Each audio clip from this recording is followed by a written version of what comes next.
Terima kasih banyak. Anda tadi melihat bahwa katanya kita mau belajar bagaimana hidup menikah dari orang yang tidak pernah menikah. Dan MC-nya pun belum menikah dua-duanya. Aneh ya. Tetapi bukan berarti bahwa saya tidak punya pengalaman hidup di dalam keluarga. Sama, saya juga punya. Tadi ada beberapa yang angkat tangan. Siapa yang 20 tahun? Angkat tangan. Siapa yang 50 tahun perkawinannya? Gitu ya. Tapi tadi yang 20 lucu. Ada yang 20. Suka atau duka? Suka. Suka berduka sama-sama gitu ya. Bahkan yang menjadi aneh, 20 tahun perkawinan tapi penderitaannya sudah 25 tahun. Bapak Ibu, perkawinan harus berbuah, bukan hanya berbuah anak. Karena saya pernah punya peristiwa indah dalam keluarga saya. Bapak ibu saya kalau dilihat di album, gak ada yang difotonya romantis, ora ono. Gak ada yang dipeluk, dicium, ora ono. Ayah dan ibu kalau dipotret sikapnya ayah tentara, ibu perawat. Terus saya tanya, Pak, Bapak ini sayang sama ibu ndak? Sayang. Loh kak, ndak dipeluk. Emangnya kalau memeluk harus laporan dengan kamu? Terus saya, hebat ya Pak, Bapak ndak pernah meluk ibu tapi anaknya 4. Lalu Bapak berkata, itulah misteri perkawinan. Ibumu tuh disenggol aja langsung hamil le. Jadi saudara-saudariku yang terkasih, kalau kita mau berpikir tentang perkawinan yang berbuah, itu artinya apa? Membawa sukacita, membawa bahagia, membawa kesejahteraan. Ada banyak perkawinan yang sudah hidup dengan suami istri bertahun-tahun makin diberkati. Ada.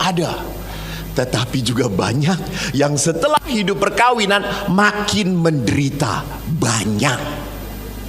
Lihat saja wajah para suami. Para suami itu boleh kepala keluarga, tapi leher keluarga ibu. Kalau kepala keluarga, aku mau ke Jakarta nonton Gias. Leher keluarga berkata, ora, ndelok Romo Ekose. Ora sido neng Jakarta. Jadi lihat saudaraku, apa yang saya mau katakan, bagaimana membangun hidup perkawinan yang berbuah. Mari kita lihat di dalam kitab suci, Tuhan itu berbicara apa tentang perkawinan. Ini di dalam kitab Kejadian, Tuhan berkata bagus banget. Tidak baik kalau manusia itu seorang diri saja. Hey MC, dengarkan. Bertobatlah. Kalau kita sih suster, para romo sudah nasib. Tuhan berkata tidak baik kalau manusia seorang diri saja. Aku akan menjadikan penolong yang sepadan. Nah ini bagus. Tuhan Allah itu menciptakan pasangan sebagai apa? Penolong. Bu, Pak, saya tanya, lebih banyak menolong atau merepotkan? Nah, itu. Menolong waktu pacaran, ya toh? Waktu pacaran, apa teteh? Aku teh mau ke pasar, anterin. Siap teteh. Lihat, dingin ya tenang teteh. Pakai jaket. Nanti teteh kedinginan, kan bersama teteh selalu ada kehangatan. Edan. Lihat Anda pacaran, pacar Anda nginjek Anda, maaf ya AA. Nggak apa-apa, diinjak teteh seperti diinjak malaikat kok. Pacaran, penolong yang sepadan. Setelah 20 tahun perkawinan, apa yang terjadi? Pak, kok adem yo? Salahmu dewe. Kon gowo jaket ra gelem, rasakno. Lihat, saya pernah memberi rekoleksi encim-encim dan engkong-engkong. Dia mau dibaptis. Lalu saya beri ceramah, tiba-tiba handphonenya si encim ini bunyi. Nenonet, nenonet, nenot. Mungkin dia yang punya pabrik pedal pop menurut saya gitu ya. Lalu bunyi terus, lalu semua tuh udah pada diem, matiin. Si engkongnya udah matiin. Itu handphone baru, Samsung terbaru, dikasih hadiah dari cucunya. Jadi si encim ini belum tahu bagaimana cara mematikan. 2 menit kemudian nenonet gitu. Matiin teh si engkongnya. Saking paniknya nih si encim, langsung didudukin itu handphone. Setelah sesi selesai, pecahlah handphone itu gitu ya. Jadi lihat, seringkali setelah menikah, suami dan istri menekan, saling menyakiti. Saya suka sedih kalau ada konsultasi suami istri ngomong, beberapa istrinya menangis, suaminya memeluk. Nggak apa-apa mah, nggak apa-apa. Wow, hebat. Tetapi banyaknya pada saat istrinya menangis, beberapa suami berkata, ngopo nangis, koyo ngono nangis gitu ya. Itu lihat, tidak punya perasaan pada pasangannya. Maka kalau pasangannya tidak dimengerti oleh suami, tidak aneh kalau ibu-ibu lari konsultasi pada Romo. Halo. Maka kalau di pasturan Tegal banyak kiriman dari ibu-ibu, karena para Romo bersedia mendengarkan ibu-ibu. Betul. Dan para bapak itu kalau dikasih makan oleh istrinya, Pak, mangan. Apa jawaban suami? Enara. Kalau Romo, no. Romo bagaimana ayam belengkong kemarin?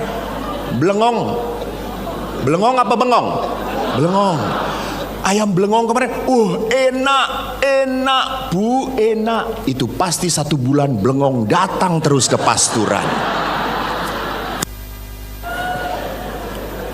Jadi bapak ibu yang terkasih, lihat bahwa pasangan itu harusnya datang untuk menjadi penolong yang sepadan. Itu yang dikatakan oleh Tuhan.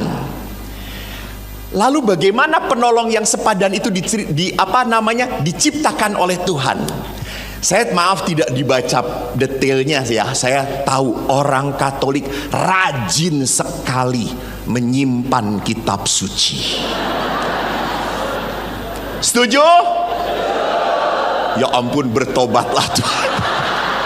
1200 ngawur kabeh. Ini pasti gara-gara pastor parokinya jarang baca kitab suci. Jangan diberi tepuk tangan, malu.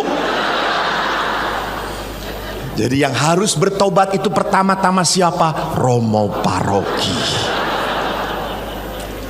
Saya tidak akan baca detailnya. Hanya yang menarik di sini, lihat di ayat 21, Tuhan Allah membuat manusia itu tidur nyenyak. Dan ketika ia tidur, Allah menciptakan Hawa. Lihat, apa artinya? Wanita tidak akan pernah dimengerti oleh pria. Anda bertahun-tahun hidup dengan wanita, tetap istri Anda aneh.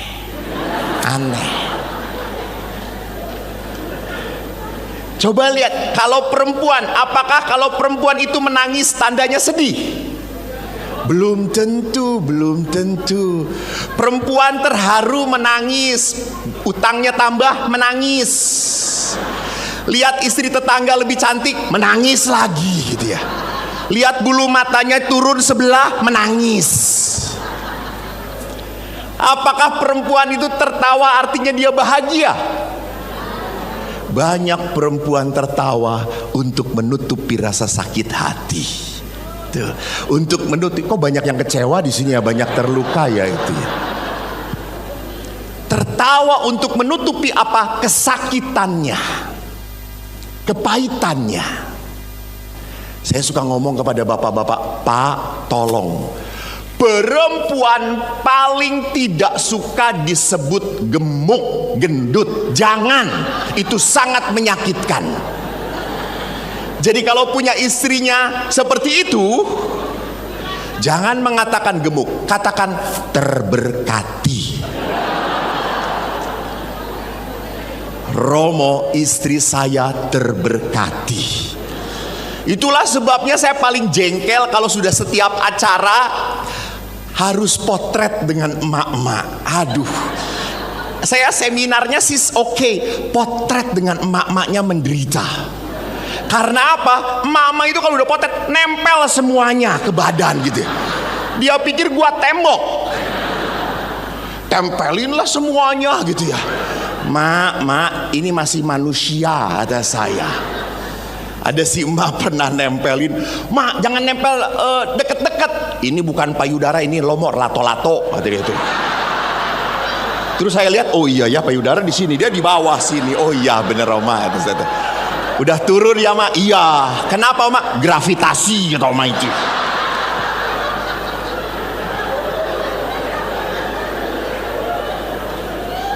Jadi bapak, para bapak jangan langsung melihat punya istriku seperti apa ya. Suster jangan tertawa, kok ngerti sih. Lihat, toh misteri kan, suster aja nggak menikah langsung ngerti gitu, langsung ngerti gitu. Jadi di sini lihat bahwa wanita itu diciptakan pada saat Adam si pria tertidur. Bahwa perkawinan puluhan tahun tidak menjamin Anda kenal pasangan Anda. Tidak. Tetap Anda tidak akan mengerti. Dan dikatakan di sini, waktu diserahkan oleh Tuhan, Adam bersukacita, berbahagia. Maka di sini lihat bahwa sejak awal Tuhan itu ingin membahagiakan manusia melalui perkawinan. Maka kalau dengan demikian gereja pun melihat apa? Perkawinan itu proyeknya Tuhan. Ini cara Tuhan membahagiakan Anda. Maka coba lihat, kok bisa ya Anda tertarik dengan suami Anda seperti ini? Kok bisa Anda tertarik dengan si borokokok ini? Si tole ini, apa yang menariknya? Gitu, lihat. Semua karya Tuhan. Saya sering kali memberkati perkawinan. Lihat, laki-lakinya ganteng, edan. Lihat perempuannya, ya Tuhanku Yesus.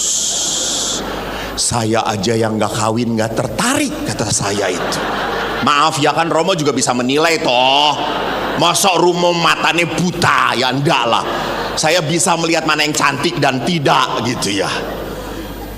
Lalu pada saat si perempuannya ke toilet, saya tanya laki-lakinya, Mas, betul mau menikah dengan yang ini? Betul Romo. Apa cantiknya? Dan si mas itu berkata, maaf Romo, Romo tidak melihat apa yang saya lihat. Wow, betul. Anda tidak melihat apa yang dilihat oleh orang yang sedang jatuh cinta. Betul. Karena Allah yang menanamkan sayang. Saya tanya dulu ke Bapak Ibu. Tanya sedikit saja. Sudah berapa tahun menikah? Ini 32, ini 37. 37. Pak, salah Pak. 37 dengan yang ini atau dengan yang lain? 32 itu dengan dia gini. Langsung pegang istrinya dengan yang istri, dengan yang ini. Tenang Pak, kalau diancam oleh istri di pasturan masih ada 1 kamar kosong. Bisa dilindungi. Pada saat Bapak dan Ibu menikah, maaf, apakah Ibu pacar pertama Bapak di dalam hati Bapak?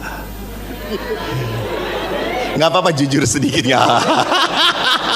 Pertama bukan? Bukan. Bukannya kok berat? Bukan. Ibu, ini pertama ada yang ada di hati Ibu? Enggak juga. Ini pembalasan atau realitas? Kenyataan ya Bu. Tapi kenapa Pak, kok dengan Ibu langsung Bapak berkata, aku harap kawin bek kowe wae? Apa yang begitu menarik dalam diri Ibu? Dia penuh pengertian. Wow, dia penuh pengertian. Tepuk tangan. Sampai sekarang Sekadar. apa jawabannya sampai sekarang? Kadang-kadang.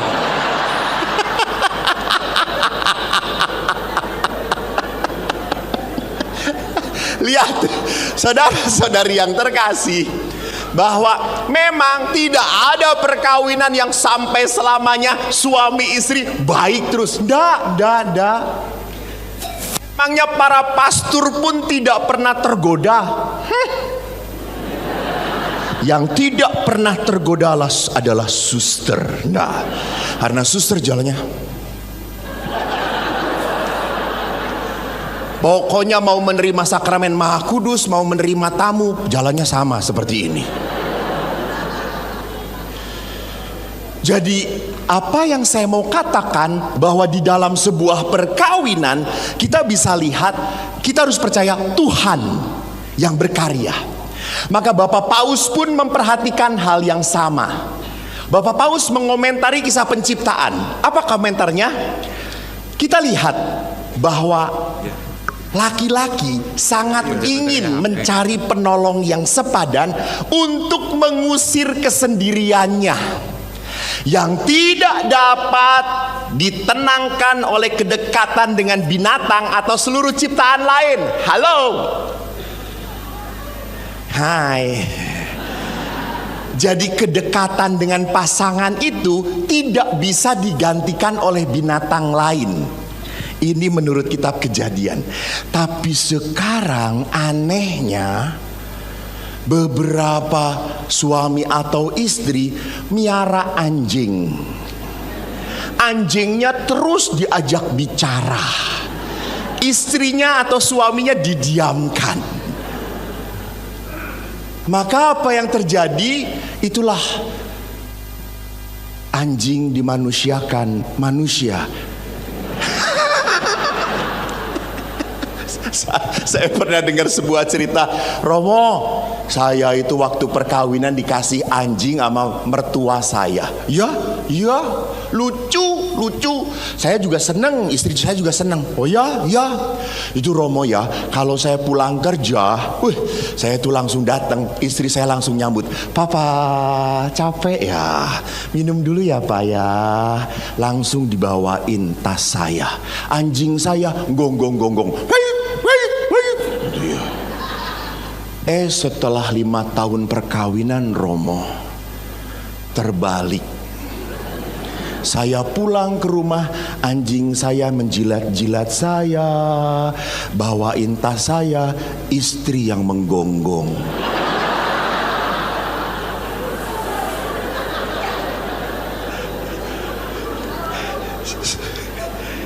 Jadi saudaraku lihat bahwa tidak pernah boleh ada hobi, ada binatang yang mengalihkan perhatian saya dari pasangan saya.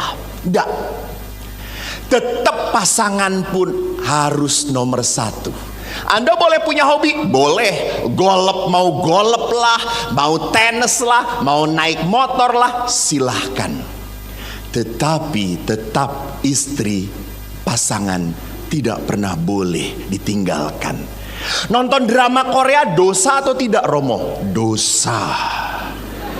Dikala Anda membayangkan suami Anda ingin seperti artis Korea.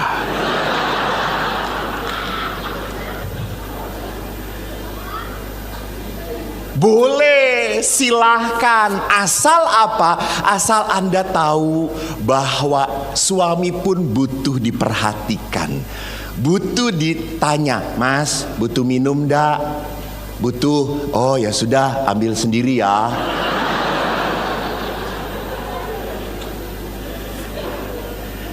Di dalam gereja pun mau diperlihatkan bahwa perkawinan itu anugerah. Maka lihat hakikat perkawinan dalam kitab hukum kanonik berbicara apa? Perjanjian perkawinan di mana pria dan wanita membentuk antara mereka kebersamaan seluruh hidup. Halo, pria dan wanita, sampai kapanpun gereja tidak akan pernah memberkati perkawinan sesama jenis. Yang kedua dikatakan apa? Demi kebersamaan seluruh hidup. Nah, saya suka sedih sekarang, gak tahu apakah di Tegal terjadi atau tidak. Di keuskupan kami sudah mulai terjadi perkawinan. Sebelum perkawinan, laki dan perempuan sudah minta pisah harta. Ora iso. Romo, kami mau menikah tapi pisah harta. Kenapa, kata saya? Takut nanti kalau setelah perkawinan ada masalah, cerai. Jadi sudah jelas kan harta yang dibawa oleh perempuan segini, oleh laki-laki segini. Jadi nanti jelas dibaginya.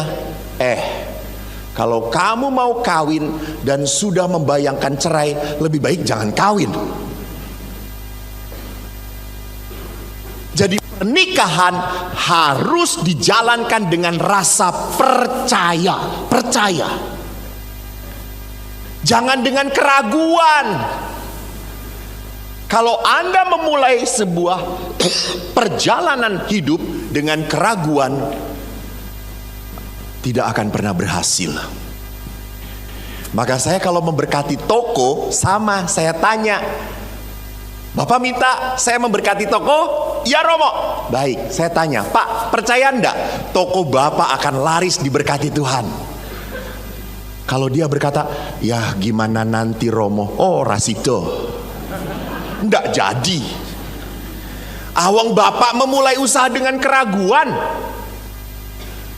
Tetapi kalau Bapak ini berkata, Romo, dengan bantuan Tuhan, biarkan semua menjadi berkat bagi kami. Oh, mari Pak kita berdoa. Mari kita berdoa.